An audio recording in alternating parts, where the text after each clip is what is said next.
आले अतु बिरदागार ते सनाम को गिन सगुन दारामे पेया इंगे कुंवर सोरेन। तेहेन दो बोन नेला मिद कहनी रिया ᱧᱩᱛᱩᱢ दो हुयुक कना चुटुआ चालाक। नोआ कहनी रे दो चुरित लेकाते बारिया मेना किना। मिद दो हुयुक कना चुटु आर दोसार दो हुयुक कना पुसी।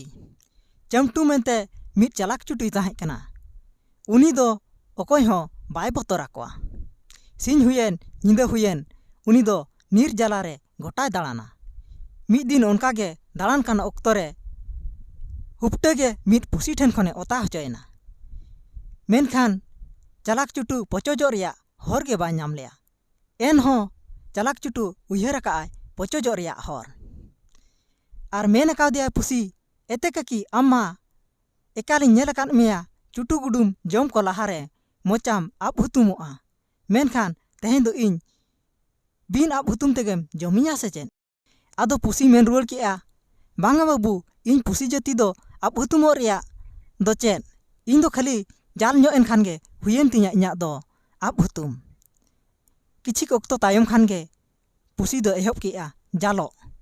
फुरचे कान हुदिस तेगे उनी दो चुटू ओता हकादे कथा दोय हिड़िंग गद केआ। खानगे ओता ताय ढील गदना। आदो चुटू दो रुयुल मेनते दड़ बोलोयना ओना सुर रे ताहें कान आजा भुगे ओड़ाते।